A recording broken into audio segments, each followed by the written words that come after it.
2, 3, 4, hey! Welcome to LoveLine with Adam Carolla and Dr. Drew. Would you sleep with sick women? I may be pregnant, but I'm still a man. Spank the unruly ones. It's indecent, it's vulgar, it's blasphemous. I'm gonna ride you till you can't stand up.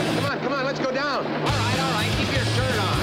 LoveLine's meant for an adult audience. LoveLine may contain sexually oriented content. Listener discretion is advised. Here's LoveLine with Dr. Drew and Adam Carolla. All right. Hey, we on? Yep. Yeah. Tonight, our guest, Pavement. And, of course, as always, Dr. Drew and myself, Adam Carolla. Dr. Drew is a board-certified physician and addiction medicine specialist. Whenever we have guests, like last night with the Squirrel Nut Zippers, they're always impressed by the doctor. Oh, really? Yeah, because when you're listening, well, they were a fairly educated group, Right. except for Chris. Right. And I think I set the all-time shut the mic off record with Chris. Yes. At least 8 times. Yeah. Boy was out of control, but it's all right. Nice enough guy. Certainly had a good sense of humor about it. And I guess you have to.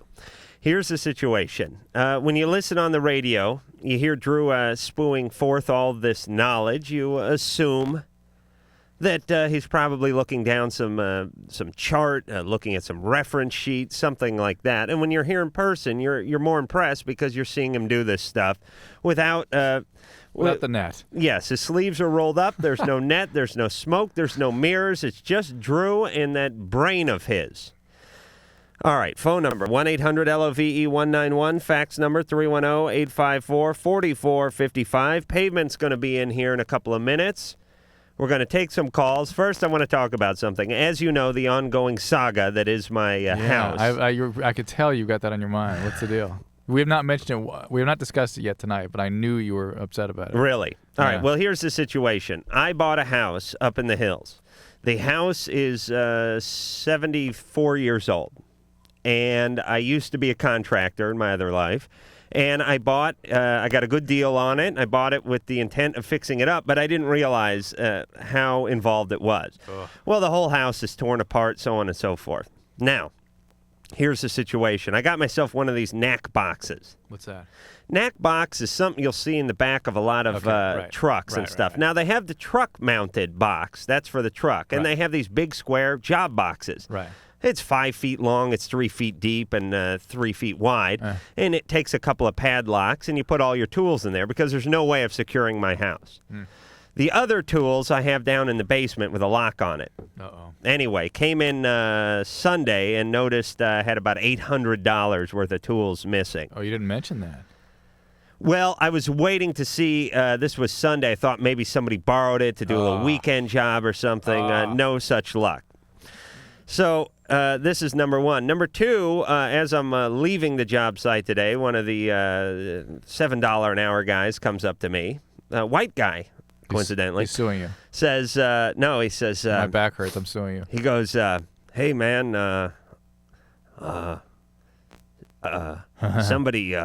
somebody took a dump in the tub upstairs. Oh, for Christ's sake. Come on. I said, are you serious, man? He goes, yeah, they threw a sweater over it. I said, and naturally, I said, no, wait a minute. That was nobody. There was a working bathroom upstairs. There's one working bathroom in the house. It's upstairs off of the master bedroom. I said, there's a toilet that works upstairs. He said, I know. But somebody defecated in the tub and then covered it with a sweater. Somebody loves you. And I thought, somebody's roaming around my house, at nights or on the weekends or what have you. The place is wide open. There's no way. There's no way to keep anybody out. There's big gaping holes where there's going to be doors and where things were yanked out, windows and whatnot. And there's somebody's just stealing my tools and defecating in my tub. It's really the story of the three bears. Is it the three bears? Somebody's been eating my porridge, somebody's been stealing my tools, and somebody's been crapping in the tub. Now, what kind of sick, twisted, bent individual craps in the tub? I swear to you, not more than 10 feet from this tub is a perfectly functional toilet. Sure it's not some of the cronies you have working for you? I don't know if one of the guys has turned against me because my constant verbal abuse, the verbal assault I wage on these guys on almost daily basis. Because these are like prisoners in a Japanese camp, and I'm trying to get, it's like Bataan, and I'm trying to get them to build a bridge over the River Kwai.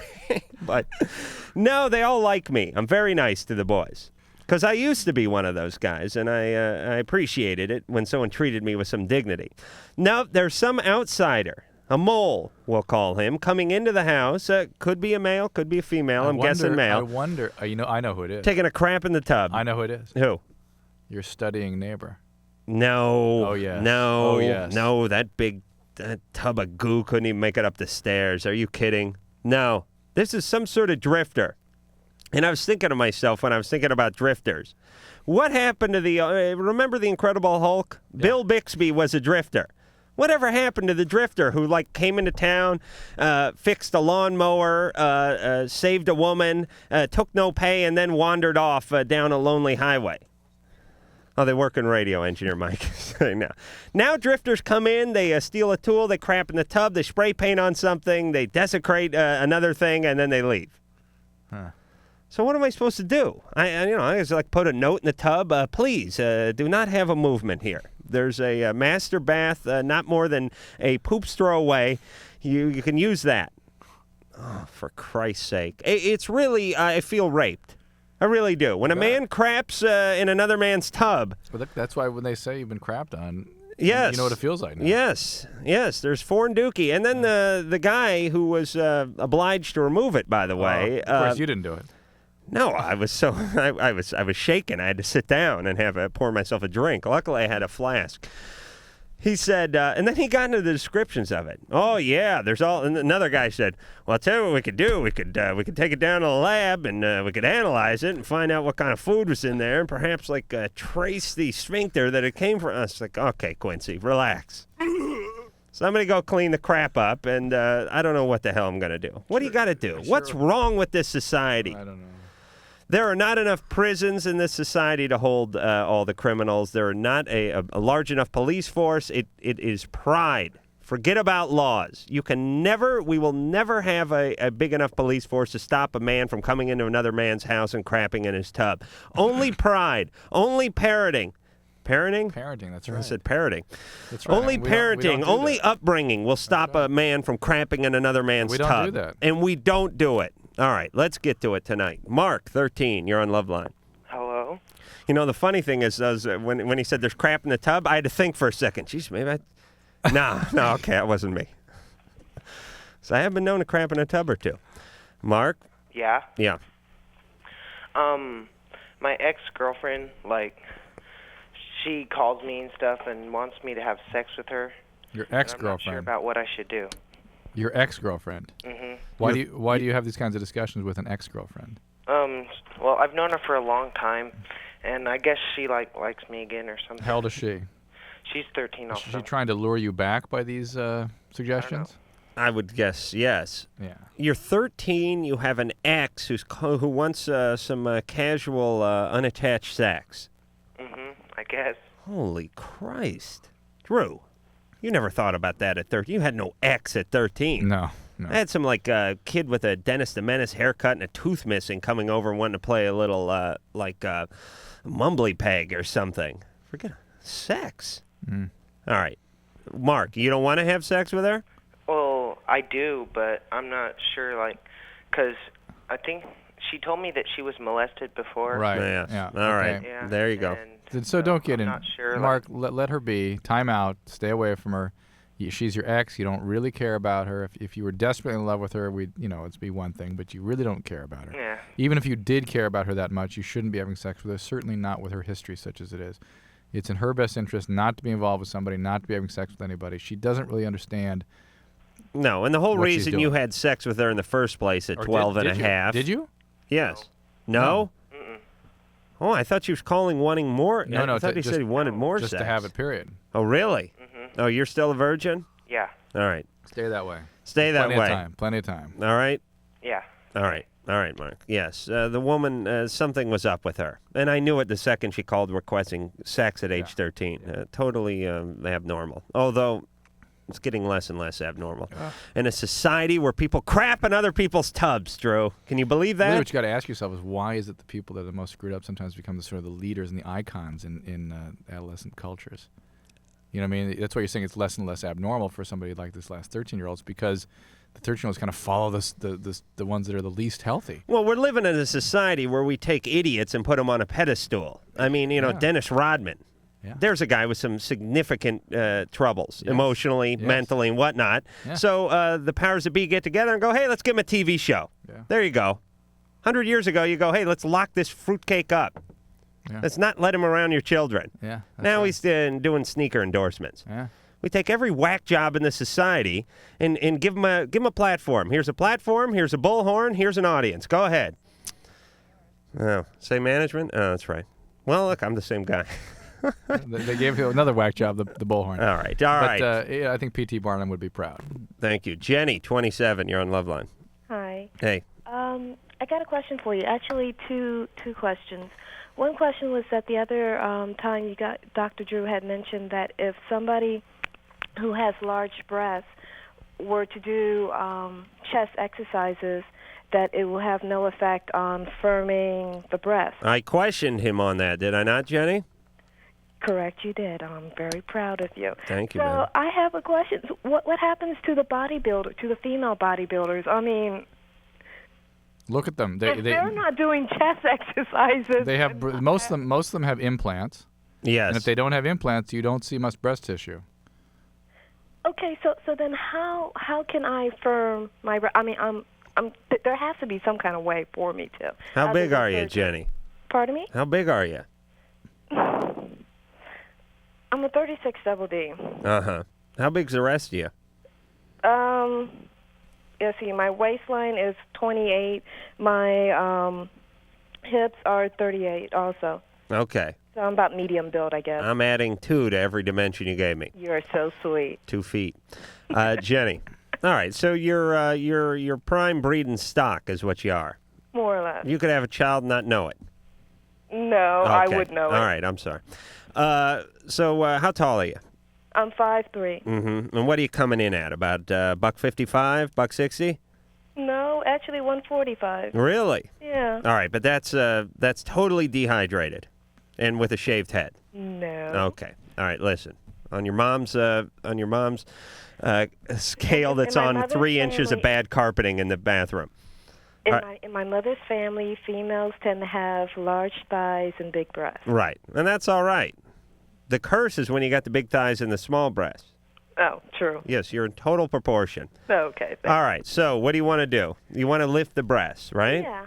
All right, no real good way to do Consult a plastic surgeon. Can't have it. it. All right, then find a man who loves you. Right. That's right. Okay, fine. I mean, you can do some I'm trying to think of the you can do some bench press, and you can do some flies and do some of that pec stuff and all that. And it's certainly not going to hurt anything. Mm-hmm. And maybe it'll make you stand up a little straighter, and maybe it'll lift something half a centimeter. But I don't believe it's going to be any noticeable difference. No. That's why plastic surgeons do what they do. Yes, but they don't really have the breast lift. Yeah, they do. Dr. Marcel. He said no? He said no. I was saying, Really? whenever I come around, we both have a love of breasts. Him from a more clinical standpoint, me from a more ogling standpoint. But when I talked to Dr. Marcel at the, I think we're at the K-Rock Weenie Roast or something. What the hell do you guys talk about? We have a few beers and we talk about breasts. Incredible. And I'm It's a mesmerized beautiful by sunny that. day. We're backstage, and you're talking about that again. He's a part doctor, part concert promoter, Dr. Marcel, the plastic surgeon. Right. And I said to him, is there breast lift? And they said, no, we can make the breast smaller. We can put implants in and make the breasts larger, but there's no real thing that would take large breasts and just lift them up. Oh, I had thought there was a procedure like that. Not according to him. I guess they have to shrink him a little bit to do that. Well, he was drunk, That makes too, sense. so let's not hold it against him. Nikki, 21. Hi. Hey. I know what you're going through with your house building. My dad helped me build our house this summer. It's terrible. And anyone crap in your tub? No. All right, then you don't know the pain I'm feeling, do you, Nikki? Well, my dad works in construction. All right, then he knows the pain I'm feeling. Yeah. Is he a Vietnam vet who's strung out on painkillers? No, he's not that old yet. Really? Yeah, he's only 40. Oh, all right. There's still hope. Most of the guys I worked with were vets strung out on painkillers. Yeah, see. I have a question. Yeah. And big problem. Now, I lost my virginity when I was 17, and I've had, like, a better sex drive than any guy I know. Is there something, like, seriously wrong with me? I've had my boyfriend now for, like, 4 or 5 months, and I'm a nanny, so I really only get to see him on the weekends, and we don't do it as much as I want to. I have a really bad sex drive. I, like, want it, like, 2 times as much as a normal guy. Uh-huh. Is there something, like, wrong with me? No. Is this totally normal, or is this driven from some demon in the past, like Fat Uncle Lou the pervert? No, there's no demons in No. that. No, I mean, all right. Well, that's just your. It's your biology. I mean, you should be. Well, you know what? You got to understand the points I'm typically making on this show is that women, although I'm saying they have a much more emotional experience and can get hurt more easily and feel more connected with somebody that they're physically intimate with. Insofar as you are in a monogamous relationship, your sexuality is your business, and how you express it to somebody you care about and are close with, that's you. That's your biology. You should feel good about that. Yes, and everybody's a little bit different. Some a little on the faster side. Others enjoy a slower tempo, not only in frequency, but also just in the actual act of lovemaking. So, Nikki... Why do you bring that up? Well, see, the thing is, I mean... Hold on a second. What are you talking about? Why did you bring that up? What do you mean? She was talking about her needs, the frequency of sex. Yes, not the rate. I thought I explained it. I said some Everybody's people want it faster or more often, and it also varies what you like when you're actually engaged in the act. All right. Just seemed like a peculiar reference. That's all. You're fine, Adam. Let's go. Right. Let's talk to Nikki. Nikki? Okay. So why do you feel so good? My sex life is very quality, let me tell you that. Yeah. But the thing is, I mean, he's 25 and he's only had like a couple of partners. Mm-hmm. And I've had just a tiny bit more than a couple. Right. And but it's always been like this. I mean, I don't know why. It's like it's like 24/7. He says like I think about it 85% of the time. Yeah, right. But you're not doing it. You're only seeing him on the weekends, right? Yeah, but I'd like to do it 85% of the time. Are you taking care of yourself when you're alone, Nikki? No. No. Well, perhaps that would quench your thirst a little bit. No. No? No. See, that's the problem these women have. For man, it is a pure biology. I mean, it is physiology. You actually have something you have to get rid of. For men, it's not a whole lot different than going to the bathroom. It's, hey, when you're done, you don't have to go anymore. A woman could satisfy herself. She could diddle herself. She could have her orgasm, and 10 minutes later be longing for sex again. Whereas a man, it'll come back eventually, although it keeps taking longer and longer. I'm up to like a month and a half. But once a man pleasures himself, hey, he's on to important things like bad television, sleep, chatting on the phone. I'll call all my friends and tell them, hey, guess what? I'm done. All right, so Nikki, listen, you're having good sex when you're having sex. It's only once a week. That's all the schedule will permit. Don't have sex with the professor. Don't have sex with any of the children. And why don't you diddle yourself a little bit? Just take a little of the edge off. I'm Catholic. It's against my religion. All right. Well, so is being a sex fiend. All right? And don't tell me you haven't given him oral pleasure on many occasions. I didn't say that. All right. That's against your religion, too, isn't it? No. Yes, it is. Not really. It is. It is sex for pleasure and not for and not for procreation. Listen, forget about it. You're going to hell. I'm telling you. I'll see you there. Thanks. All right. So diddle yourself. Yes, sir. So here's my take on hell. As long as you're spitting in the eye of the beloved Jesus, you might as well do it right. I mean, you'd hate to have to go to hell on a technicality. Oh, you spent your entire life not masturbating, but you gave one blowjob to some, security guard in a parking lot of the Mako, and boom, you're going to hell. Well, now, wouldn't you feel stupid? I'm saying once you're doing things that are sending you to hell, why not go all the way? Go out and kill, Nikki. No. Okay, we'll start a fire or something. All right, Pavement is going to be in here in a few minutes. You want to try to squeeze another call in? Yeah, real quick. All right. Matthew, 26, you're on LoveLine. Hey, guys. How's it going? Good. I got a little problem. How do you break up with a manic depressive? I smell a joke coming on. Is it like a Polak manic depressive, or are they Jewish? No. It's just a woman who is lives in a state of depression. And she taking her meds? Yeah, she's taking her meds, but just make sure she's taking her meds. She has a psychiatrist and a therapist. Make sure that she is connected with them and can get back to them if she has trouble dealing with this. And try not to do it at a time in which she is at one of her higher lows. Make sure that her moods are relatively stable, and then do it honestly and directly like you would anybody else.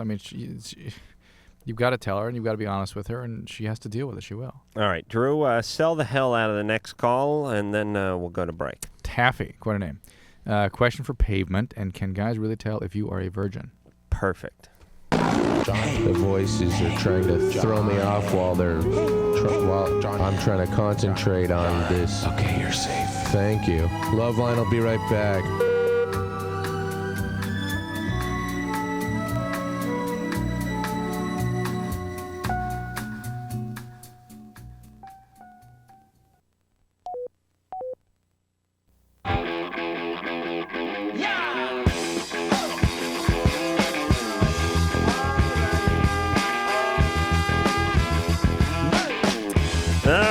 Phone number 1-800-LOVE-191. Fax number 310-854-4455. We're here with Pavement. Yes.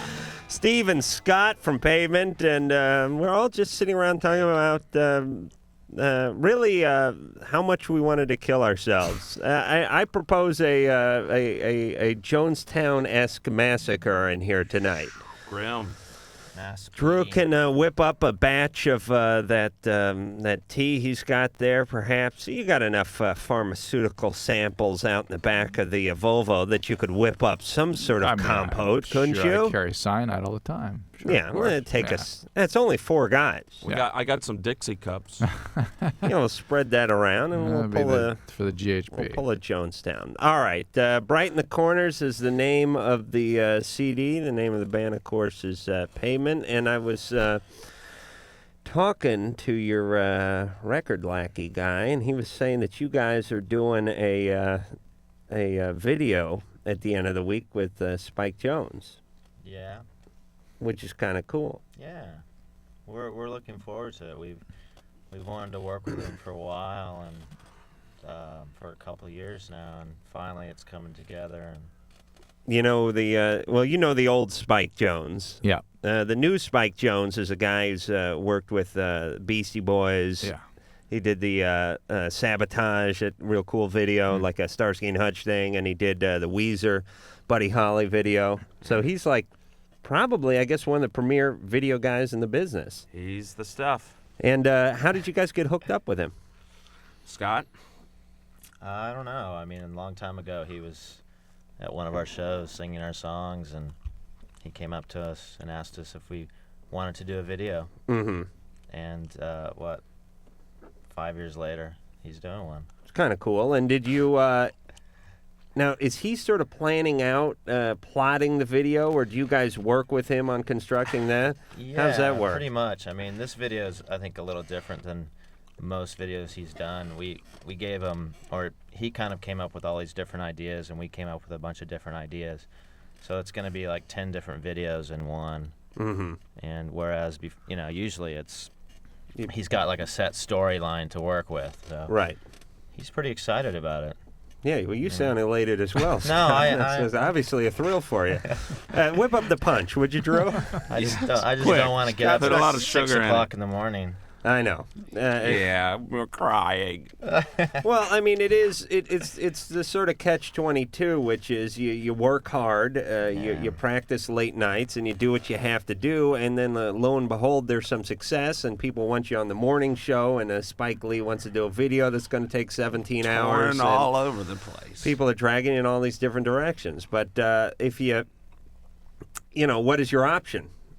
Drop out and go back to work at the video store? No way. Thank you, Steve. I doubt All that. right. I think we've won Steve over. Scott, we'll get in the next few minutes. All right. So the big tour starts in April? April 17th in San Francisco. And that's going to go on for months on end? Yeah, and 7 weeks. Take care of the blanket the United States? Yep. All right. And because we are on in a lot of cities that you're going to be going to, so if it's starting in April, look for Pavement coming through your town in the upcoming months. All right, Drew. Yes, go. All right. Callers. All right, Taffy's 16. Taffy. Hi. Hey. Am I on? Yes. Well, first of all, I'd like to say I really like your show. Thank you. And is it true that guys can tell if you're a virgin? Sometimes. Yes. I can tell a virgin like I can pick a good cassava melon. I really can. I give her a little thump. They can tell if you are. They can't tell if you aren't. Let's put it that way. And it's a positive. All right. If there's a membrane there and if they can see it or if it tears, then they know you were. If you don't have one there, it doesn't necessarily mean you weren't. But Taffy, did you mean more psychologically, or did you mean in a like a more of a medical, anatomical stance? Medical kind of thing. Oh yes, they would know. Or If it feels like they're having sex with a mini trampoline, then they know you're a virgin. okay. And I have a question for Pavement. Yeah. Shoot. Is it true that you don't like the Smashing Pumpkins? No, that's false. Actually, I'm a closet Smashing Pumpkins fan, so Really? that is true. Really? Yeah. Yeah, we all like them. They rock. Who started this vicious rumor? The press. Yeah. I just heard it, and I just wasn't sure if it was true or not. No, we're big fans. I love that song. What is it? 1975 or something like that. 70. Yeah, that's a good one. 79. That's it. Huge fans. That's a cool song. We went to see them in London once. They were really good, and they played at the Tibet Festival when we played there, and we saw them there. Yeah, they're very tall. They're a rangy band. Okay. All right, Taffy. Thank you. All right. And we need to see if we can get these seats to squeak just a little bit more. Is there anything we could put on those seats? Flop around a little bit for me, would you, Scott? A little rough. Yes, that's good radio. All right. This Westwood One. What an outfit. Jennifer, 19. You're on LoveLine. Hi. Hey. How you guys doing? Good. Well, mediocre at best, I think. Pavement's a little... I don't know if they're emotionally we're down here. or they're physically... they're on a grind. And Dr. Drew and myself aren't real happy to be here either, so... Bear with us. Okay. What's up, Jennifer? I don't orgasm. I've never had one. All right, you got to kill yourself, too. Wanna- Come over. Dip from the ladle. No. I've had sex with 3 different guys. All right. And it just never has happened. And Many women don't during sex. It's not that uncommon at all. And particularly at your age, it's something that a lot of women haven't figured out yet. And certainly the guys haven't figured out, more importantly, probably. Well, it's not that they haven't figured it out. They just don't care. No, they haven't figured it. Don't even give them credit for that. Okay. Ann, help us. We need a lady's point of view. Come on. All right. Have you already touched on the masturbating part? No, it's all yours. Oh, thank you. Have you ever masturbated? Not really. It doesn't really do anything for me. Why is that? What have you tried doing? Well, I don't know. It doesn't excite me at all. If I'm snarky or whatever. But just by way of observation, we hear this an awful lot from young women, right? They try it, but it just doesn't work right. And it's not they can't really. And correct me if I'm wrong, but it's not so much that they can't figure out the mechanics. It's they can't figure out how to connect with the feeling. The mood. Yeah, I mean, mood. it's not like you can just do it. I mean, a woman has to be in the right mood, in the right place, kind of relaxed and ready to do this. Right. Whereas I could do one during Schindler's List in a crowded theater. Right. A woman has to be, you have to be completely in focus and just really relaxed and thinking about that only. Oh, okay. Yeah. Put some candles around the tub, Have Jennifer. a glass of wine and just... Figure out your spirit. She's Oh, 19. Okay, whatever. Don't have a glass of wine. Have some Pepsi. I don't know. Have like a... But just relax. Light some Well, how about candles. Take a bath. You've got your techniques. Just take a bath and just relax. Drew. Okay. So, all right. All right, sounds good. All right, Jennifer. Thanks. All right, we didn't help her at all. You don't know we didn't help her. All right, marginally. Ann, you didn't do anything wrong. Coming from a man, you don't know how a woman feels. I know women better than I know my own self. absolutely. Has any woman told you that? No. Exactly. They don't have to tell me. I know what they're thinking. Uh-huh. No, the situation is, and you were help, is you have to learn your own equipment a little bit before you can be satisfied But for by men, another. it's much more of a mechanical thing, and everybody expects women to be able to master it in the easy manner in which males do, just by virtue of trying it. Right. And for women, it's a whole different phenomenon. There's a little zen involved. Yes. It's not like snowboarding. Right. All right. Huh? All right. Chrissy. Hi. You're 17 on LoveLine with Pavement. Yeah. Hi. Hey. Hey. Hi. Hi. I have a problem. All right. What is it? I'm hanging up on you. Okay. I've been going out with my boyfriend for 7 months, and my mom, like, the first 2 months, she didn't know how old he was. She thought he was 21, but he's really 24. And after that, she, like, forbidden me to see him. And, like, for 5 months, I've been, like, sneaking around, and I just can't do it anymore. It's, like, so hard. So I don't know what to do, you know? He's 24, you're 17. Mm-hmm. And are you sort of saying you're going to sleep over to a friend's house and then going over to his van or something? Mm-hmm. Uh-huh. And what's his deal? Does he have a job? Mm-hmm. He has his own pad? Mm-hmm. Really? Mm-hmm. What's he do? Movie industry. Oh, really? All right, that sounds about right. Oh, boy. I don't really trust a 24-year-old guy goes out with a 17-year-old, although that is sort of on the border. Well, what do you guys think? I think it is on the border, but I think you should just continue to go out with him and come out in the open with your mom. No, I have, but it's like she just resents that he's so old, and she hates the fact that he's so old, and she forbids me to see him. And Well, is it love between the two of you? Mm-hmm. How long have you two been going out? 7 months. Okay, and you're both totally dedicated to one another. Yep. And you're senior. All we know is about Chrissy. All right. We really don't know about this guy who Yeah. already we question his abilities. You're a senior in high school? Junior. Oh, okay. I've had enough of this. Just picture yourself at, I don't know, Steve, how old are you? I'm 30 now. Right. Scott, how old are you? Same. All right, I'm 32. But it's not so long ago you were 24. Yeah, and I I'm can sure remember that. You were doing the band thing, and you're out on the road and making CDs and all that kind of crap. Could you picture dating someone who was a junior in high school? No. And you guys are in a band. There's absolutely Yeah, I know. We're the no bad moral guys. standard whatsoever in a band. Even guys in a band wouldn't do this. Chrissy. No, she hung up. Good. I think her mom is right.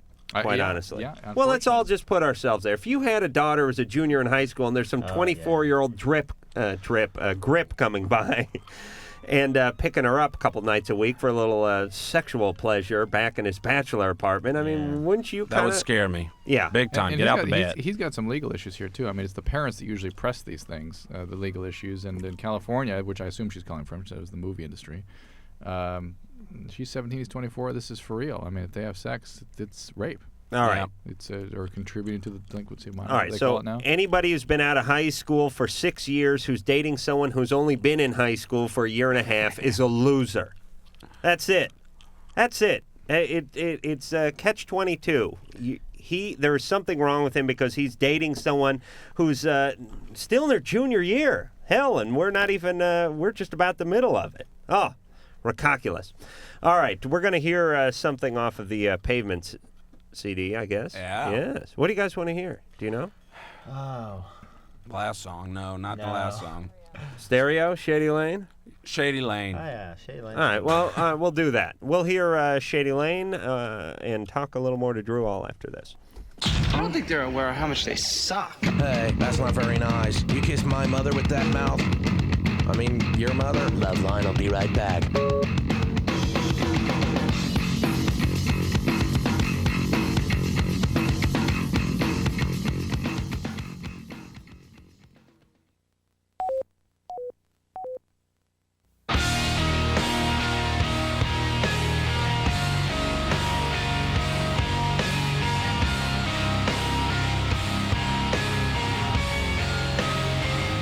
Phone number for LoveLine, 1-800-LOVE-191. Fax number, 310-854-4455. Here with Steve and Scott from Pavement. Boys, contain yourself for one moment. Let me get a plug in for the CD. Brighten the Corners is the name of the Pavement CD.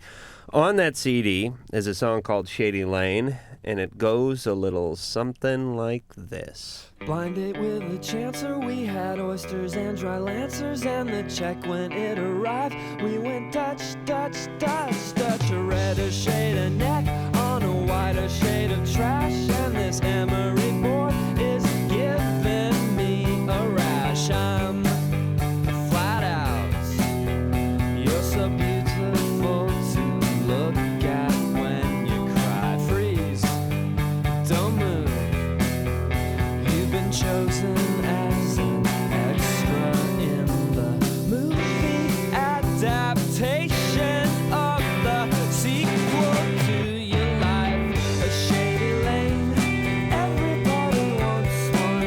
A shady lane, everybody needs one. Oh my God, oh my God, oh my God, oh my God, oh my God, oh your God, oh his God, oh her God. It's everybody's God, it's everybody's God, it's everybody's God, it's everybody's God. The worlds collide, but all that we want is a shady lane.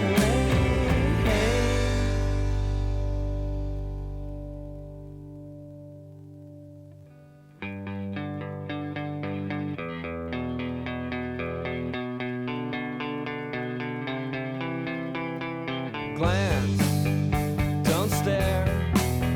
Soon you're being told to recognize your heirs. No, not me.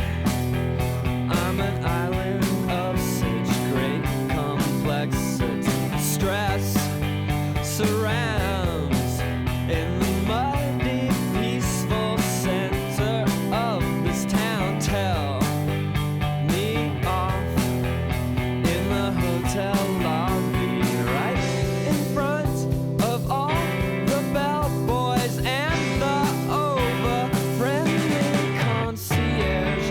A shady lane, everybody wants one. A shady lane, everybody needs one. Oh my God, oh my God, oh my God, oh my God, oh my God, oh your God, oh his God, oh her God. It's everybody's God, it's everybody's God, it's everybody's God, it's everybody's God. The worlds collide, but all that I want is a shady lane. Shady Lane off of Brighten the Corners from Pavement. Stephen Scott, our guest tonight from the aforementioned band. Dr. Drew has seen fit to join us here in the studio. Thank you for showing up, Drew. We're having a very heated discussion, actually. Really? Yeah. About what? About you and your problems. And, Oh, kiss my ass. about a mutual friend and the problems he's having right now, what we can do to help him. Oh, okay. So, All right, you going to do something? yeah. Okay, that's very big of you. Tina, 36, you're on LoveLine. Yeah, I had a question for Dr. Drew. Yes, ma'am. I was wondering if he had ever heard of a disease called Peyronie's disease. Yes, we heard about Peroni's. Guys are preoccupied about that kind of stuff all the time. Drew's last name is Peroni. No. Peyronie? When was your husband diagnosed? About 3 months ago. Okay. We've been married for about 15 years, and we've had a wonderful sex life since then. We've raised 3 children, and Right. Hold on a second, Tina. Let me explain what Peroni's is. Oh, It is. We do this all the time, and I fault myself this time. Drew's the one who usually likes to plow through these things, boring the hell out of all the listeners. Peroni's is when the penis is bent to such a degree that it's painful. absolutely, yeah. And the erection doesn't work right typically. So what do we do? Just give it up? Well, there are surgeries for that. Well, they say that surgery is available if the urethra is cut off, but I'm thinking that we've waited for 15 years for our marriage, and He's had wait. How long has he had Peroni's for? no, it's been 2 years probably. 2 years. It's been. Is it just? It slowly, it slowly progresses, but Yeah. they take vitamin E and other vitamins Right. To try to decrease the rate of Yeah, scar formation. Well, but no, but listen. Wait a minute. Do they apply it topically? No. Because that's masturbation. I don't care what anyone says. You're rubbing vitamin E in your own penis. That's masturbating. Let me get some clarification here. Is it just that your HMO or insurance company will only pay for it if there's mechanical? No. It should go to these doctors, and they say that you take these calcium or these pills that will decrease the calcium, maybe, Yeah. and you take vitamin E that will soften the Yeah. tissue, maybe, Nah. and you pay all this money for, all these things that will maybe work. As I understand the We've definitive... raised 3 kids, and here we are, and we're ready to, start our golden years, and here he's got Golden Pavement, years and what do I do? at 36. Imagine that. I mean, We're moving backwards in history. You guys are going back to the Middle Ages here. We've had we've had 3 children. I've had a hip replacement. His prostate's the size of Nebraska, and we're ready just to call it alive. I know, but it's been good and down right now, and I'm thinking, what do I do? All right, hold on, Drew. Let me talk to Tina for a second. Okay. You have enough children. We have 3, yes. Can you have sex? Well, yeah, he can. Yeah, with what, a hooker, or where are you? No. It's like he can he can do it, but it's like it doesn't. It's not the same. It's not working right. All right, and he can masturbate, but it ends up on the nightstand, not. Absolutely, all right. yeah. Well, my understanding is there are several definitive surgical interventions. The more complex ones tend to shorten the penis a little bit, but these procedures are available, and I don't understand quite why they're not being offered to you. Well, the doctors say we went to a specialist, and he says if it interferes with the urethra, then you have to have it. I mean, absolutely. Then you have to have it, but before then you can still get it. Is this like common? Yes, it is. What Yes, is up yes, with this? yes. It is a common condition. This is a common condition. I mean, it's not super common. It's not uncommon. Let's put it that Raise way. your children, and then your husband's penis turns. All right, listen. Let's stop living in the past here, Tina. She's still in the. Let me tell you the 3 stages of waited all Peyronie's these disease. years There's to have denial. Okay. There's anger, and finally acceptance. Let's move on to the anger or the acceptance part, Tina. Yes, he has the bent penis. Yeah, he doesn't. It hurts. Hurts her. Come on. And him. All right. He needs a surgery. That's it. I don't understand why you Well, don't. no, the surgeons say, well, this interfere with your pain, but Can you get? Is it not the case that you can get the surgery on an elective basis? Yeah, I guess you can. If you Get pay the for it. surgery. Yeah. If you Okay. Yeah. Get it, Tina, please. No, so what does it do? Does it straighten it out? Yes. All right. Yes. No, it makes it more bent. They're very cruel surgeons. It's more of a practical joke than a surgery. Oh, this Tina. Imagine this guy wouldn't have sex with Tina. He's probably faking the Peyronie's. He's probably trained his penis to arc to one side just so to get out of being intimate with this after gabbing 15 Tina. years. Yes, he's had enough kids, enough sex. He wants to. It's over. Hang it up. No. Give me the Peyronie's, the TV remote, and a beer. I'm calling it a life. Can you fake Peyronie's, Drew? Can you? Can one fake Peyronie's? I don't believe so. One could not train one's penis to veer sharply to the left or right. You spend so much time trying to train yours, whatever it is you're doing. Yes. God only knows. There may be something. Let me you can tell bring you, it to. by the way, I'm making good progress with my penis. I can. It will roll over. Lord knows it's had the play dead thing down for years now. Yeah. It will go get the paper. Yeah. It will fetch my slippers. Make you breakfast. It crapped on the carpet the other day. I had to discipline it. Adam. Maybe that's your culprit. Yes, it was my own penis that crapped in the tub of my new home. Kevin. Yeah, I have a. You're 21. Yes, that I am. I won a rumor bus with Pavement here. By the way, huge Pavement fan, many years. All right. But years ago, I heard that on the set of 90210, somebody from Pavement, don't know who, actually punched Jason Priestley. Yeah, Had to know if that's true or not. I think it's very cool, but had to know if that was true. Well, we can't really say. Legal ramifications. Really? Yeah. Well, let me just ask this, and if you don't want to talk about it, you shake your head one way or the other. All right. Was the band asked to come on the show and play? Sort of. Certainly, that's on the record. And Jason was he directing the episode or something? No, it actually wasn't Jason. It was Luke. Uh-huh. They got it mixed up. The whoever, the celebrity reporter or whoever was there. I see. And one of the guys had a disagreement with Luke, and it came to fisticuffs. Well, wouldn't you? Yeah, listen, and believe me, this man is 4 feet tall and 3 of hits forehead. So anyone could put a whooping on this Luke. He had it coming to him. Absolutely. All right. Well, you guys put him in his place, I hope? Well, I didn't say that. Okay. Is this something that's going to come to a court case? I didn't say that either. All right. Somebody's getting sued. I'm just happy it's not me. That's not necessary to know. They're still just as cool anyways. All right. Did the episode ever air with Pavement on? God, I don't know. Not with us on it. No, I don't think so. Because trouble broke out before the film was developed. All right. No, this is a great story. Yeah. Kevin, anything else? I did want to mention that the song Brink's Job off of the Wowie Zowie. Yeah. I have a 1-year-old son. All his life so far, it puts him to sleep every time. All right. Stops his That's crying, good. stops his fussing, lays down, and takes it easy. Really? Boo-doo-doo-doo-doo. All right. He's a bigger Pavement fan than I am. All right. Thanks a lot. That's cool. All right. You guys coming to Tucson on the tour? I don't think we No. might come to Tucson, but I think it's going to be Phoenix, unfortunately. All right. I love. All right, but I won't say anything on the air. But we got to talk during the commercial a little bit about the 90210 thing because my interest is piqued. And when we come back, we'll find out if any members of Pavement have kicked anyone's ass on Melrose Place, perhaps. Drew, didn't you whoop someone's ass on that show once? Can't recall. Okay. I can't talk. I don't go in for these backdoor shenanigans. Shenanigans. Sex, drugs, rock and roll. Shenanigans. Chips, dips, chains, whips. Shenanigans. Basic high school orgy type of thing. LoveLine, I'll be right back. Shenanigans. Shenanigans. Shenanigans.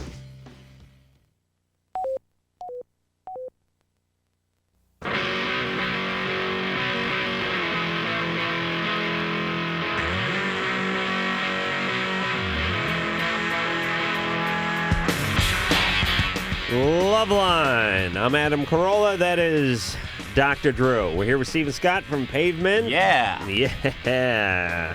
Waking up. Absolutely. Let me tell you, I was talking about this off the air last night, but let me tell you a very good description of this show. Brett Harrelson, brother of Woody, son of Eunice Harrelson, described the show this way because Brett came on this show. Brett basically sort of sat back and observed for about 45 minutes, and then we couldn't shut the guy up. Yeah. And he said it's like this. He said during a commercial, he looked at me, he said, you know what this show is like? It's like having it's like there's a poker game.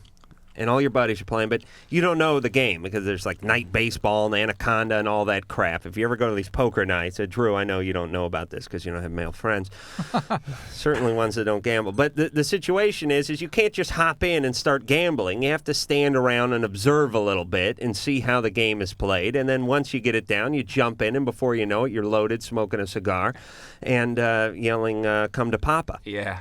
So the come to Papa call will come in just a matter of moments, guys. Come on, Papa. There you go. No, that wasn't organic. I prompted that. All right. The name of the CD is Bright in the Corners. We're going to hear something else off of that in the upcoming moments of the show. But first, we have to do a 10-second break. This is LoveLine on radio station.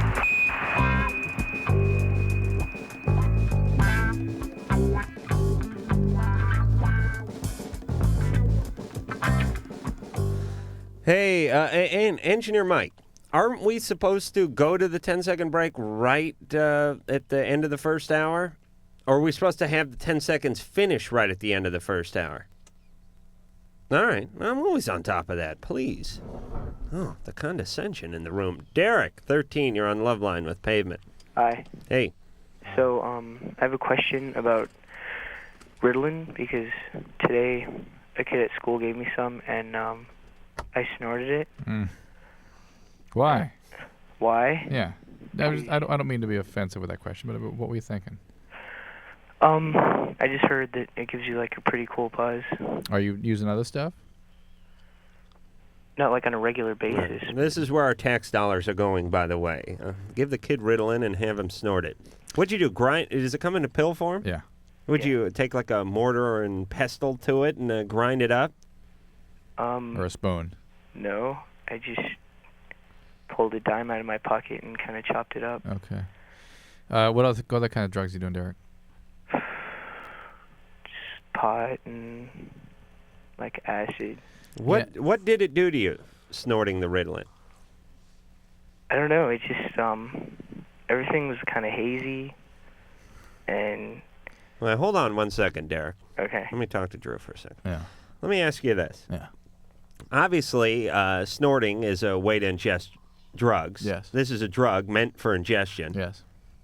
What's so wrong with it?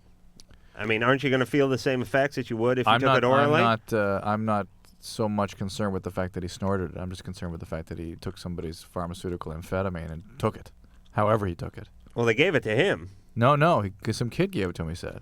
He said the school gave it to him. Yeah. The school gave it to him? Well, that's what he said. Some kid at school, I thought he said. We get the All right, we'll find out. I wonder if he did that freeze thing at the end where he took a little and put it on his gum and went, yeah. All right. Derek, do you say some kid at school gave it to you? Yeah. Yeah. So I mean, this is not your drug. This All is right. medication. He said the school gave it to him. No, I no, thought no, they were no. handing it out at the cafeteria. No. He's abusing. It's amphetamine, Derek. And here's my concern for you, pal, and that is that before the age of 15, your brain is still changing a lot. It is still developing. Believe me on this one. Okay. And you give these pharmacological agents to the brain. Some of them are damaging to it, and it affects its ability to develop normally. For sure, acid. For sure, pot. Maybe amphetamines, though not so much an issue. So I'm really not so concerned about the Ritalin. You're going to be fine from that. It's speed. It's amphetamine. You're going to be fine. Okay. But the fact that you're kind of recklessly using drugs at an age where it's really can affect your development, it just scares me. Yeah, because if you're snorting Ritalin at 13, God knows what you'll be into at 15. Well, be that as it may, even if he stopped at 15, he will have effects from what he's been doing. All right, and Scott? Derek, just do your best to stop. If you're depressed, if you're needing to escape feelings, if you're, sort of desperately trying to feel better, find other ways or get some help because it's a critical time in your development. Scott, did you have something to say about this? I was just going to say drink coffee. Yeah, there's a buzz. Drink coffee. Derek. Cappuccinos. Yes, a snort cappuccino. Derek, seriously, says you're not a lab rat. Stop experimenting on yourself, please. I mean, maybe you'll turn out fine, maybe you won't, but you're going to need your brain later on in life. Hard to imagine. I guarantee it. Not if you get into radio. So unless you want a career in radio, keep snorting that damn Ritalin. You understand? Yeah. All right, seriously. Come on, Derek. Take care of yourself, Derek, okay? All right, thank you. All right. Breaks my heart. The whole future generation of people to come up and crap in my tub. Lindsay, 15, you're on LoveLine. Hi. Me and my boyfriend have been dating for 2 months, and we've been having sex for about 1. Well, we always give each other oral pleasure, and the last time I did, he wanted me to, go straight through, because usually I, stop and he, finishes up. All right. Lindsay, your folks around or something? No. You've got your hands cupped around You doing the phone cup thing? Yeah, because my grandma. Your grandma's there. Hey, that's better than your folks. That's your folks. Where's your grandma? Well, I swallowed this last time. He wanted me to, go straight through, and I swallowed, and I threw up, and he, really killed the mood, and I don't know, if I should, try and, bring it up to him, or... Okay. Let me talk to Grandma. No. Tell her to put down the crossword. Tell her to put Jeopardy on pause. I want to talk to Grandma. No, okay. Lindsay, first off, where's your parents? My parents are here. I'm with my grandma. Where are your parents? They're at a party. Okay. So Grandma's just babysitting. Mm-hmm. Okay. And Lord knows you need supervision. You're 15, a little bit young to get started, but so be it. You're on your way. As far as this guy cannot complain. Don't worry about apologizing to him. Well, I almost, I threw up on him. You're right on top of him? Yeah. Really? Uh-huh. All right. And how did he react? He just kind of looked at me and said, "Are you all right?" And I was like, "Yeah." And I was like, "Can I go to the bathroom?" And he's like, "Yeah." So he just Can I go to the bathroom? Don't Lindsay, please. You shouldn't have to worry about that. Can I go to the bathroom? What about Lindsay's needs? And Lindsay, what? Yeah. Oh, well, Lindsay. he cleaned up, but we just kind of watched the rest of the movie, and I went home. Mm-hmm. That was about it. What movie were you watching? I think it was a comedy. I think it was Billy Madison. Oh, that was Adam Sandler comedy? Yeah. Well, that could have been it. It had nothing to do with sperm. It was bad writing that caused the vomiting. All right, Lindsay, How old is this guy? He's 16. Okay. Listen, don't worry. This happens all the time. Lord knows it happened to me first time I blew a guy. It is nothing to worry about. It probably, I hate to get too graphic here, but it could have just went down the wrong tube, as they say. It's not necessarily that you're allergic to it or something. Yeah, I mean, it could have it's not so much coughed and what have It's you. not so much she's worried about what triggered this. She's worried about how this boyfriend is treating her and how he feels about this, how embarrassed she is. It grossed me out. It, like, got really nauseous. And Fine, then don't do that anymore. Lindsay. Adam, it went down the wrong tube. How about it tastes like it's horrible? Well, all right, it is, but I mean, it's like trying to drink. It's not like, some cherry soda. All right, but it's like a beer bong, I mean, it's not the beer when you throw up. It's that the thing went down the wrong way. Well, this is just that it's nasty. All right, but it's like trying to drink Mr. Pibb right out of the soda fountain there with your head turned the other way. It's just gross. Yeah. Okay. And this is her first time, and Lindsay, maybe learn not to do that. All right, Lindsay, Mm-hmm. let's talk to your boyfriend and we'll get this whole thing ironed out. I wish I could, but I wasn't sure if I should talk to him or not, because we haven't talked about it since. Well, I think we should air it out a little bit. Yeah. Well, it's been like a week. All right, so he's dried off. All right, let's talk to him, Lindsay. I don't know. No? Good. You feel uncomfortable with that? Well, he's not here right now. Yeah, I know. We'll call him up. Okay. All right? All right, thank you. Oh, hold on. Huh. Lindsay, listen. I'm telling you, we will straighten out this whole thing. You'll feel good about it when we're done. We'll come to an agreement. Dr. Drew here is not just called Dr. Drew because he was a star in the NBA. He's an actual board-certified physician. He knows about the ingestion of semen. He sees it on a daily basis. And I see it via videotape. So between the two of us, we'll straighten this thing out, okay? Okay. All right, I'll put you on hold. All right, you're fine, though. You understand? It's no big deal, right? I'm cool. All right, we'll put you on hold. All right, we'll never talk to her boyfriend, but we'll try and put her on hold. This has never happened to me, thankfully. If it did, I certainly wouldn't hold it against the woman. No. Pizza. Certainly not. It's your pizza theory. Yes, all pizza is good. I'm not a fan of the thick crust, but if someone dropped one down, I would gobble it down like nobody's business. And any blowjob is good, and certainly an A for effort. Right. And she has nothing to be ashamed of. Oh, all you women, especially the young ones, it's real sad. They feel it's like indentured servitude with these guys. I mean, it's like, he let me go to the bathroom, or I asked him if I could go to the bathroom, and he made a phone call and then came back and said it'd be okay, but only for number one. And it's like, come on. Believe me, the guy is getting oral pleasure from you. He is happy to be there. Yeah, don't over-idealize your male partners or boyfriends. They're not worthy of the idealization you're projecting onto them. Yes, even if it's projectile vomit. Tim, what? Is that what you meant? Tim, 21. You're on LoveLine. Hey, I'm out here in Berkeley, and I saw you guys in San Francisco on Saturday. I just want to say that Crooked Rain is the only 90s album I know of that can stand up to Sgt. Pepper's. And my question is for Steve. You have a great ability to write catchy pop songs about historical events, and I was wondering what the inspiration for the verse of Stereo was.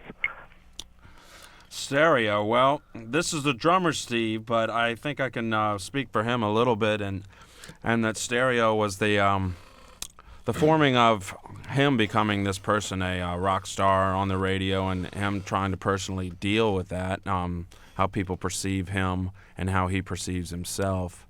And he was a history major in college, so that's where he gets all of his history fine quotes and tidbits. Did he graduate? Yeah, he did. He was a good student and graduated. So was I. I'm not a history major. I was an art student, but graduated. Is that what's going to be the Spike Jones video? It might be similar to that, like a lot of different images. But is that the video? No. Is that the one you're going to shoot, or is it Shady Lane? No, Shady Lane is going to be the video. We did a video for Stereo already. Yeah. Oh, has that been out? Yeah. It wasn't played as many times as we hoped it would be. If you get my drift. All right, but well, I think Tim is a testament to that. But the Spike Lee one, I'm sure will be Jones. Spike Lee. No, Spike Lee. Yes, that's what I always make that mistake whenever they're talking about this Spike Jones character. Well, they're both directors. Spike Lee. Well, there's only so many guys named Spike out there, and you just finish it with the last one you heard. But the Spike Jones one, I'm sure will be played ad nauseum, so don't worry. All right, Okay, thank good. you. All right, Tim? Okay, thanks a lot. All right. Thank you. Michael. Hi. You're 17. You're on LoveLine. Okay. There's this guy, and he's my brother's friend, and I'm really attracted to him, but I don't know if he's gay or not. And it's And you are definitely gay. Uh-huh. Okay. And what is it about him that makes you suspect he'd be open to your overtures? Well, the first time I met him, he didn't really pay much attention to me, but the second time I met him, he kind of stared at me a couple times in an unusual way. You know, not a, can't really say sexual way, but just an unusual way. And is it's your brother's friend? Uh-huh. Your brother knows you're gay? No, he doesn't know. He doesn't know. My mom knows, but he doesn't know. Really? Uh-huh. That's a little different. Wow. How's your mom know? I told her. Uh-huh. How is she with that? She was kind of mad at first, but after a while, she Mad? was like she didn't really care. All right. And what about your dad? He doesn't know. Uh-huh. This is a very mixed family. So half the family. What about the grandparents? Grandma knows you're gay. Grandpa doesn't. My parents are Jehovah's Witness. Oh, my goodness. They wouldn't accept it. I have not read The Watchtower lately, but I'm guessing there's nothing in there about being gay. Well, my uncle was gay, and after he came out, he could never go to their house again. He felt uncomfortable. Okay, so this is kind of weird. How would you make your sort of feelings known to this guy, do you think? I don't know. I just, the way he looks at me sometimes. No, but how would you make a pass at him, make an overture to him? How would you do that? Well, I don't want to offend him, or Right. I don't want to create mixed. Have you sort of done this before with guys? What do you mean? No, I haven't started dating yet. Okay, so this is the first time you've tried to reach out to some guy you think likes you. Uh-huh. So you've never been sexual with a man? We need a gay male to call in and give some advice. I can answer all the gay questions. All right, like I said, we need a gay male to call in some point tonight and give Michael some. So Michael, keep listening. We might hopefully. All right, get but that let me just check a few things out, Michael. Uh-huh. Is this your older brother? Uh-huh, it's my older brother. And this is his friend? Uh-huh. Now he's like 19 or something? Yeah, probably around there. Okay. And your older brother doesn't know you're gay. So you're sort of flirting with disaster Yeah. because if you let the cat out of the bag with this guy, he's going to go right to your brother with it unless he's gay, and there's not a real good chance of that. All right, so I would set my sights on someone far away from the church and family. Yeah. Because this could just open an entire can of worms here. Okay. You understand? Yeah, I understand. And keep listening. We'll try to get a call from some guy that sort of can advise a 17-year-old on how he may have dealt with this at his age. Are you a Jehovah's Witness too, Michael? Uh-uh. You're not? My parents aren't either. Oh, they're not? No, just my grandparents. Oh, okay. All right. That's all right. What Jehovah doesn't know won't hurt it. No. All right? All right. All right, Michael. I would definitely start you'll be out of the house soon. You'll be in college or whatever. Yeah, you have plenty of time. You have plenty of opportunity, and if it doesn't work out, it's not like it's in front of Jehovah and everyone to see. Okay. All right? All right. All right. Yeah, because what are the chances of his brother's buddy being gay? Even if he is gay, what are the I know, chances he's still going bad to news. date the guy's younger brother? And it's really a potential danger. Yeah. All right. Joel. Yeah. 17. When I'm having sex or masturbating, I like to spank myself or choke myself, or just give myself pain. Mm-hmm. And it just I think it makes me feel a lot better when I do it. But I just want to know what the heck's wrong with me if I'm doing all this crap? And All right. Hey, you want to gamble? Sure. All right. Joel. Yeah. We're going to gamble on you. Oh. You know how that works, right? Yeah. All right. Get in touch with your past. Okay. All right. Hold on a second. All right. All right, Steve, Scott, you got any money? Yeah. Yeah, get $1 out. We do a little gambling here on LoveLine. Okay. I've And- never heard of it, so you'd have to. That's all right. That's right. But you're familiar with the gambling process. Yeah, I know how to get Okay. Put money down, somebody takes it. $1. Everybody's That's got the right. dollars down. Everybody's a winner on Yeah, I LoveLine. always lose. Oh, we had some huge pots going last night. We had the Squirrel Nut Zippers in here last night, 3 guys from the band in, and we had $5 pots going. And we had a couple of nights, we had a couple of rounds with $5 pots. So, I mean, You got a raise. Yeah, this is radio. We're not rich here, and it was, Drew, I think, sucked up most of the pots, though. All right, so here's the situation. Joel's 17. Joel likes to be hurt when he's masturbating. And what we do here with the gambling is we gamble on the upbringing. We gamble on the past, such as, does he come from a family history of alcoholism? Was there any sexual abuse, physical abuse? The parents divorced. That's an easy one, but you would have to call it a year. Is it before the age of 10? So on and so forth.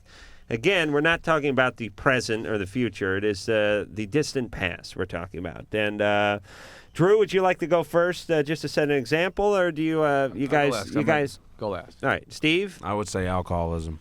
Alcoholism. Father. Okay. Father alcoholic. Very loud, angry father. Angry, loud, alcoholic father. Abusive. No, Drew, stop. Do not pile any more traits on it. He could be a jovial alcoholic. All right, Scott. I would say, I would agree. No. With that. No. I want to split No I green. want to split the money. No, there's no insurance here. What did you say? How do you know what to agree with if you didn't know what he said? All right. That's the way we work. I'm going to go. Scott, focus on your answer. All right. I am going with physical abuse. Okay. Is that your answer, Drew? That's my answer. I'm going with, all right, However, let me add to it. Let me refine it. If Who's doing the abusing when you say physical abuse? Both parents, primarily dad, but to the point that he has been or is about to be a runaway. Oh, so there's so much abuse going on at the home. Physical abuse. That he's one of these kids that actually is outside You the want to home. sprinkle some sexual abuse in there? Why don't you go sexual abuse? Maybe once he was outside the home, he got in some weird stuff. But so what are you going with? I'm going physical abuse, but to the point. I'm going to but see if to I the can. point where no modifiers. Hey, look, if it's just I got abuse, physical you get abuse. it. You get it if he didn't actually leave home. All I right. get it if he left home. Scott, here's what's open, by the way. You can go with Ozzie and Harriet, mother and father. Nothing wrong. It works every once in a while. We've had people win on that one. What else is there, Drew? There's he could be an alcoholic or a drug addict himself instead of just coming from a father that did. It could be something with mother. I would say he just learned it from somebody. He just, society. No, society. I think he probably It doesn't happen like that. He probably, Scott. It happened with someone else, and he probably Go with parents divorced early. Foster parents. He grew up with foster parents. Oh, that's a reach, Joe. Go with divorce. All right, divorce it is. Before 10? Yeah. All right. Thank you for being so forthright with that. Joel. Yeah. All right, let's talk about history. All right. Dr. Drew was right. And Wait a minute. Hold on. Physical abuse? Yeah. To the point that he by father? Both. Father and mother? Yeah. Have you run away from home? Twice. Oh, bastard, Drew. What about I'm being fair to Steve here. What about alcoholism? Well, uncles are alcoholics. Dad isn't. No alcohol. Sorry, Steve. But I've been doing a little alcohol. All right. Well, parents still together? No. Mm-hmm. They're divorced before the age of 10. Oh, it's a backbreaker. And how old were you when they got divorced? 8. 8 years old. Oh, just missed Who the were you cutoff. raised after that? Huh? Who were you raised by after that? Mom, and then I moved back with my dad. And did abuse continue? Yeah. By whom? Mom. And how about the men that she brought around? They're okay with me. I didn't mind them. None of them did anything to you, or anything? No. And All right, when you were out on your runaway trips, anything happened there? I was sexually abused when I was really young, at 9. All right, I'm giving the pot to Drew for the whole runaway thing. This divorce, hell, my parents were divorced before I was 10. I'll split it. No alcoholism there. I went with abuse, but come on, anyone would go with abuse. He's ran away twice. Yeah. He also went with sexual abuse when he ran away. I got to give Drew the pot here. Yeah. I'm sorry, fellas. There'll be other times to gamble. Mm-hmm. We'll be back. No, I mean you will be. It's going to be like 10 minutes. But Joel, it's not normal what you're experiencing, and it's obviously a reflection of what trauma you've been through. Have you had any recovery or treatment from what you've been through? No. Yeah, I mean, And that's really what it's interestingly, I've had patients who do get a lot of treatment and get better and have more productive relationships, and yet they still retain some of these sort of fetishes. Well, it's interesting. yes, that's it's so just hardwired into them that they can't quite really eliminate some of that. And let me tell you something. Once enough blood is to the penis, all bets are off therapeutically. I mean, you could spend years and years in front of an analyst, and as soon as you get a little blood in the shorts, that's it. You go back to whatever Cro-Magnon stage you're at before the therapy. That's right. It's a physiological response. There's no blood in your brain. You can't remember the therapy. Yeah. Besides, it's like, hey, I'm whacking off, and I'll get gonna spiritual do it. enlightenment later. Yes, I will find myself after I'm done cleaning myself off. So, Joel. Yeah. All right, so this is what's happening. This is how it manifests itself. This is all you know right now. And don't be down on yourself about it. No, it doesn't mean you're a bad person or something wrong with you. It's just a symptom of how your emotional world is put together, really. And you have to take care of this. Yeah. I mean, you've been through a lot, Joel, right? Yeah, a hell of a lot. All right, so here's what you need to do, Joel. Don't hurt yourself. Don't hurt anybody else. You're real young. You're 17. Most people don't get their heads screwed on straight until they're in their late 20s anyway, if at all. Lord knows I was a mess at 17. And just take your time. Don't do any irreparable damage. Don't get yourself landed in prison. Don't lose a limb. Don't kill a girlfriend. Just take it easy on yourself. Cut yourself a little slack. Start getting into a therapeutic environment. Get some peers to hang out with that are healthy. And do a little less acting out as you go on. That's all. I mean, there's no quick fix to this. It's the parents that really should be abused in this situation, and I'm sure they were at some point, and that's how they created. Carried on. That's not an excuse for their parenting style. But let's talk about Drew for a second. Left home, ran away, was physically molested outside while he'd ran away. This guy's he's Nostradamus over here. Well, with he's a lab had a little coat. more experience, I would say, than. There you go. Thank you. All right, yes. That's rock and roll, guys. Thanks for qualifying that, Steve. Now, listen, you got a degree over there, smart guy. Yeah, art degree. What does that do me? Well, you can teach other kids about art. All right, when we come back, more Pavement. We'll hear something off the CD. I began to float up and away from my body. Lady, you better get back here. If you're not here when LoveLine returns, they're going to be pissed. Float.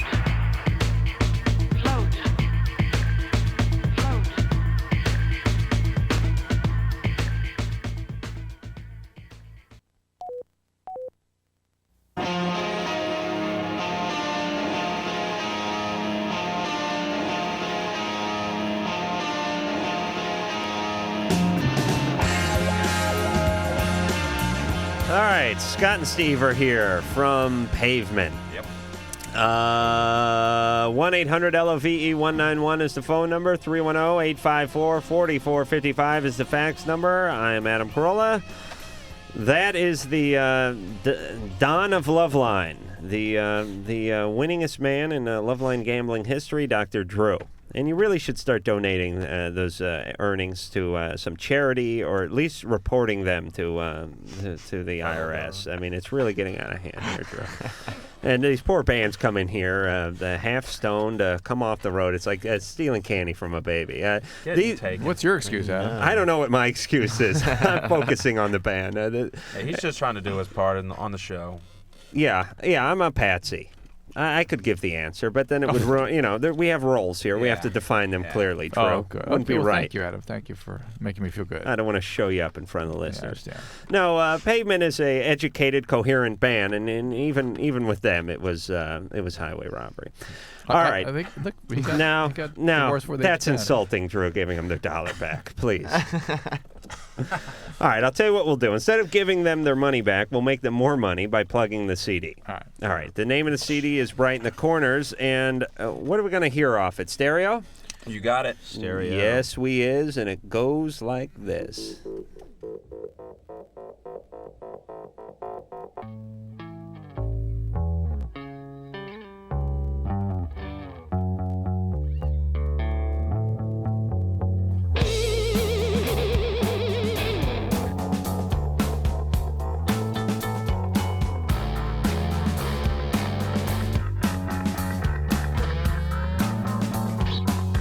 they tend to wiggle when they walk. The infrastructure rots, and the owners hate the jocks with their agents and their dates. If the signatures are checked, you'll just have to wait. And we're counting up the instants that we saved. Tired nation so depraved. From the cheap seats, see us wave to the camera. It took a giant ramrod to raise the demon settlement. But hi-ho, silver ride. Hi-ho, silver ride. Take another ride to see me home. Listen to me. I'm on the stereo. Stereo. My baby, get me malaria. Stereo.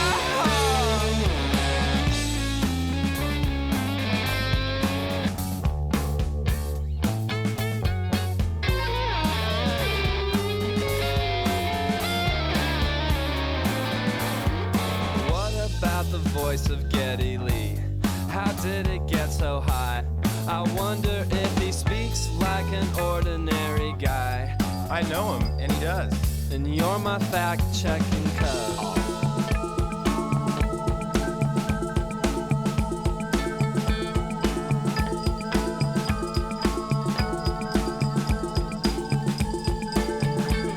We'll focus on the quasar in the mist.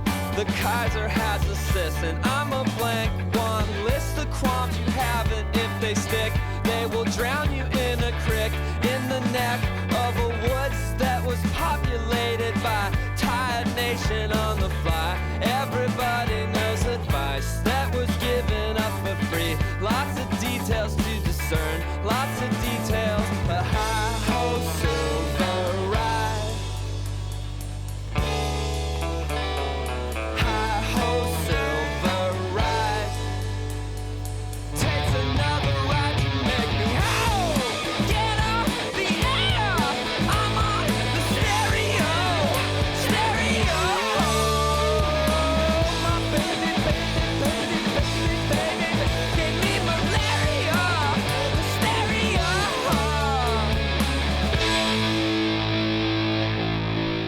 Stereo from Pavement off of Bright in the Corners. Just talking to, I was going to say Scott because you guys switch Yeah, we're chairs switching there. up on ya. Oh, it's confused the host night. But what they don't know is the host doesn't care.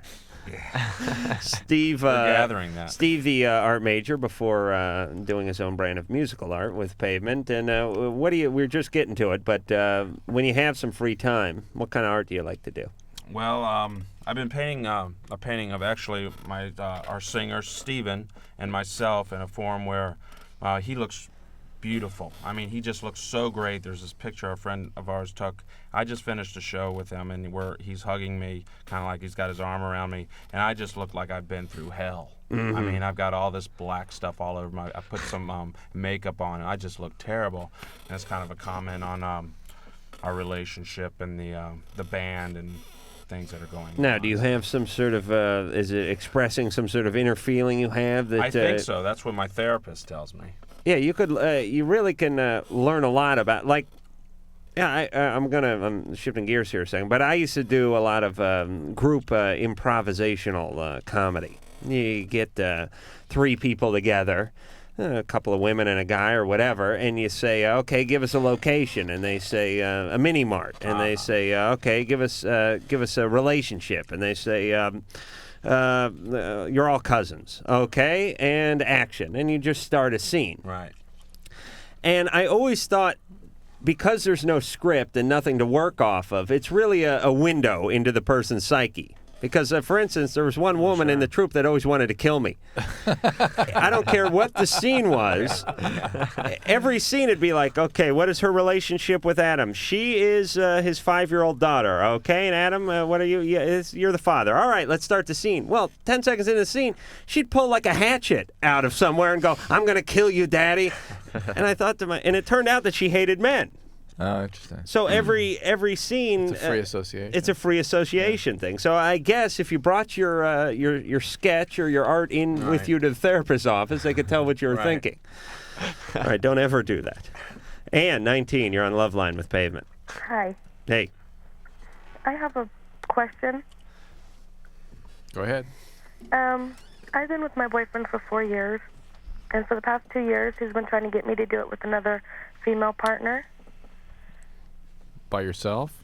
Huh? By yourself with another female? Well, he wants to watch, and then he wanted to join in. And Could he gamble was again here. making me watch some pornos, and I got to thinking that I think I'm attracted to him.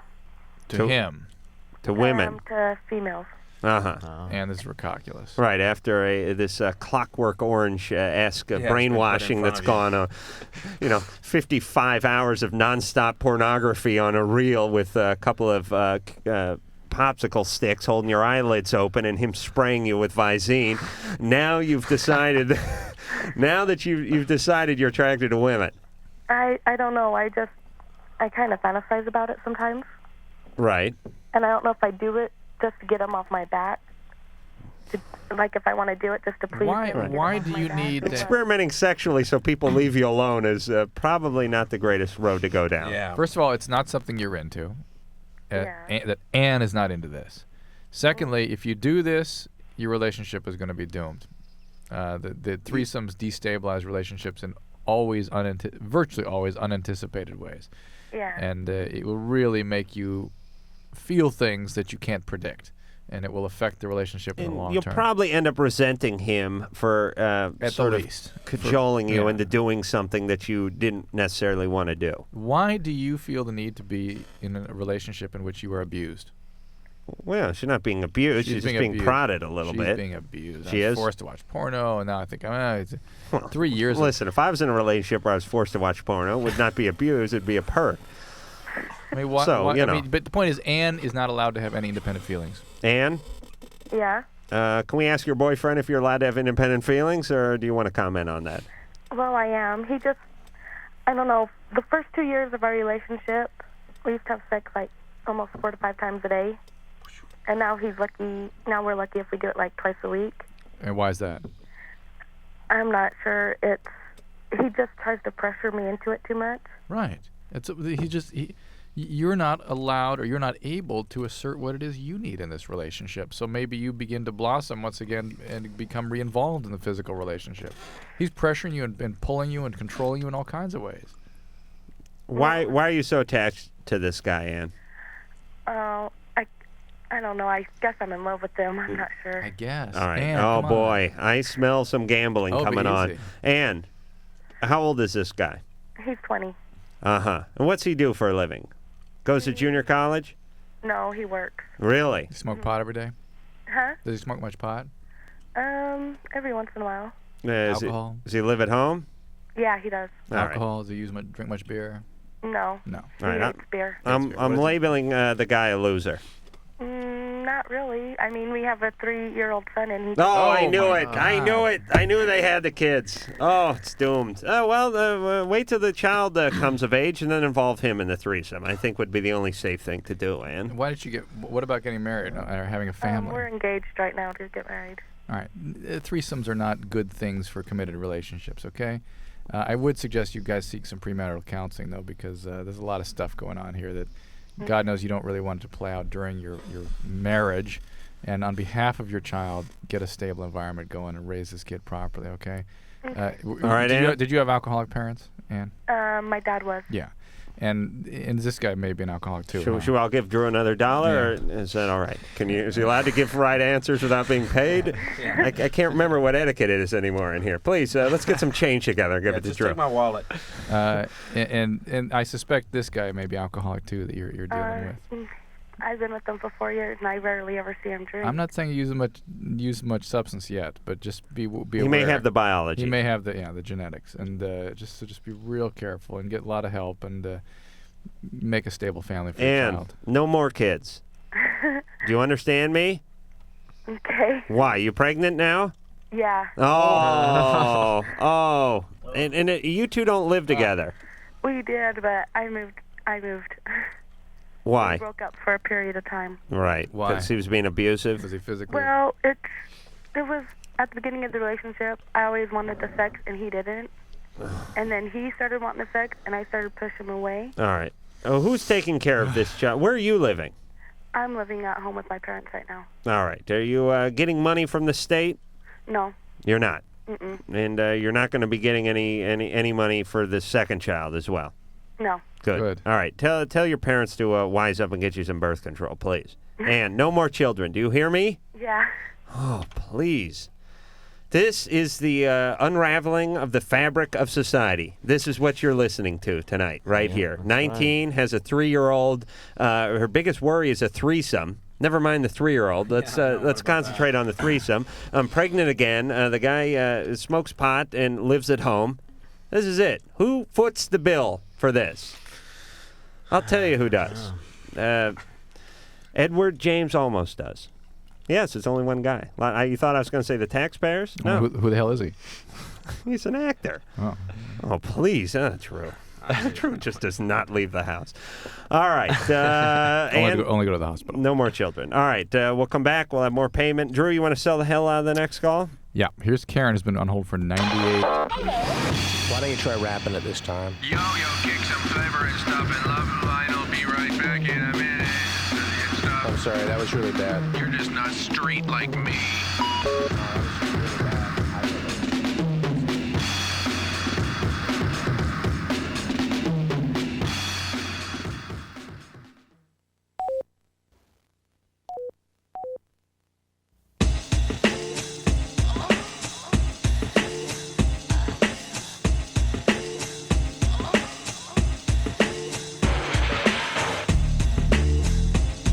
All right.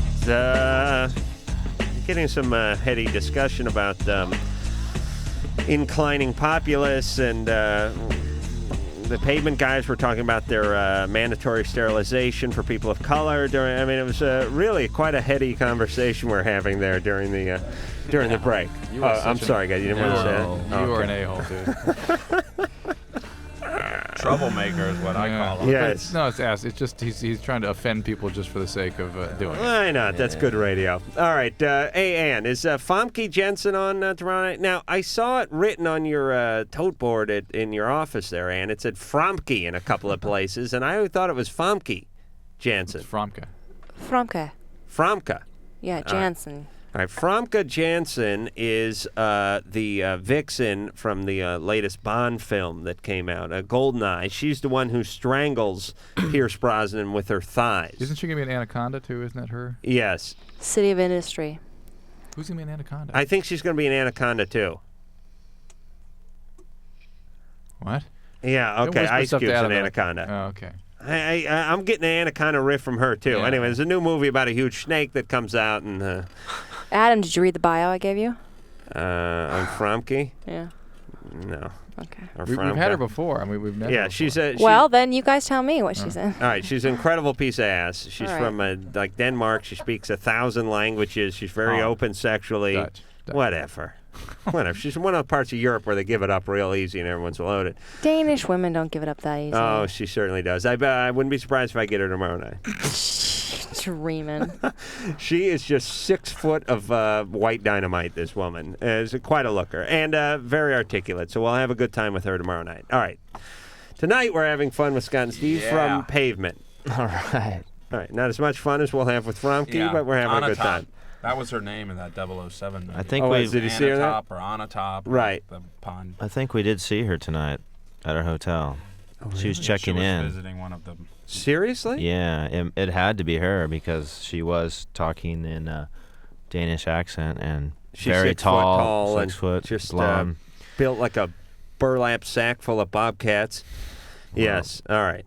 So I will sex her down tomorrow night. All right, let's get on with it. We know that. All right. We'll be there. I'll be here too. Yes, true.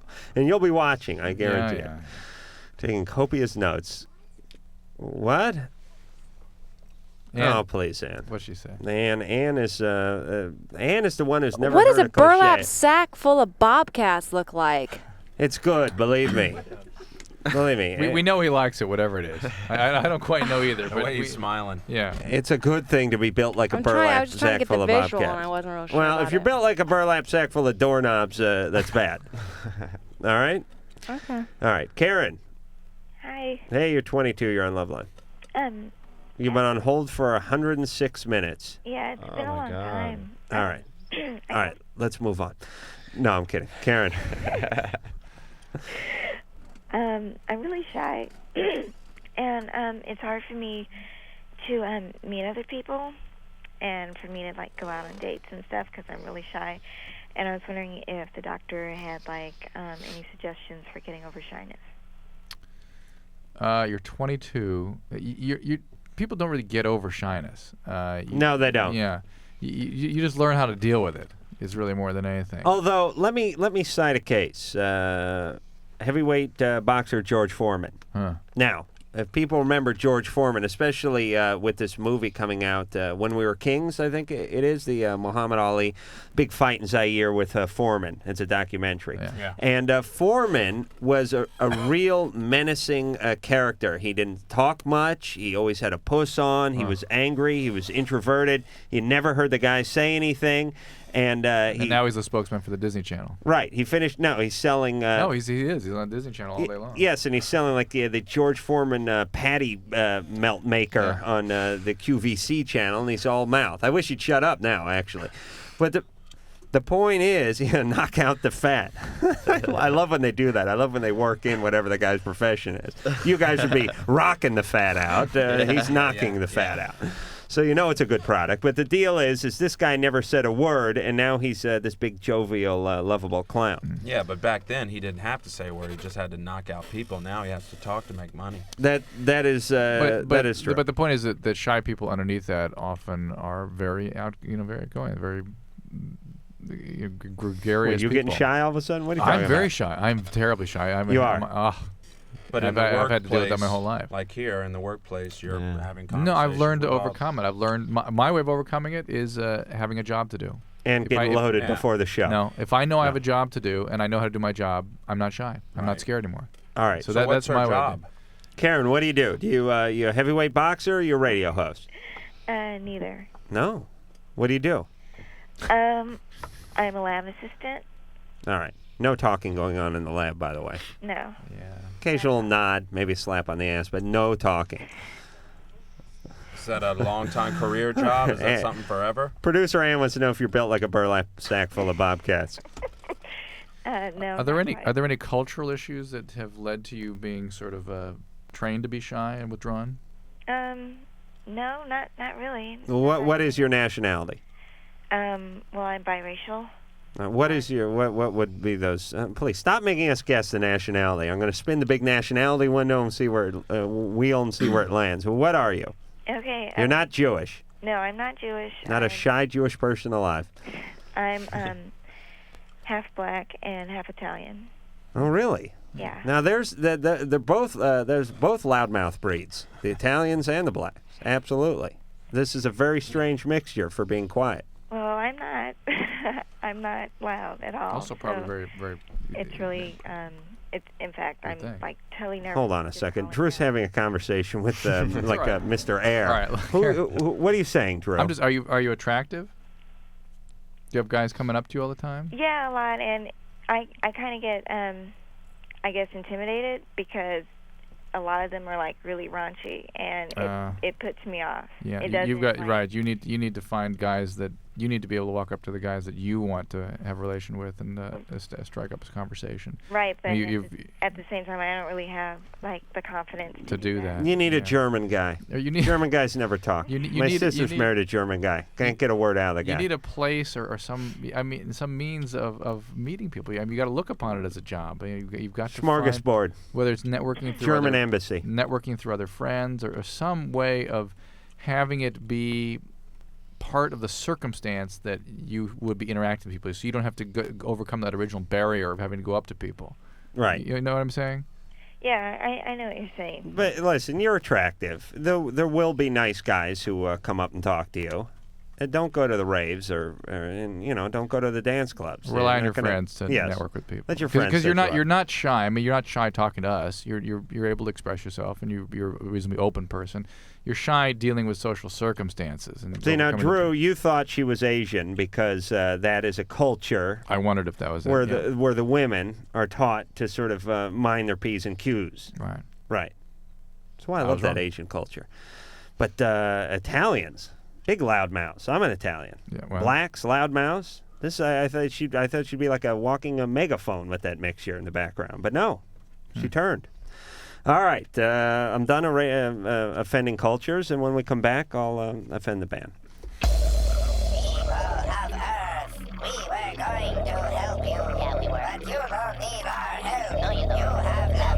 And you're a bunch of sickos.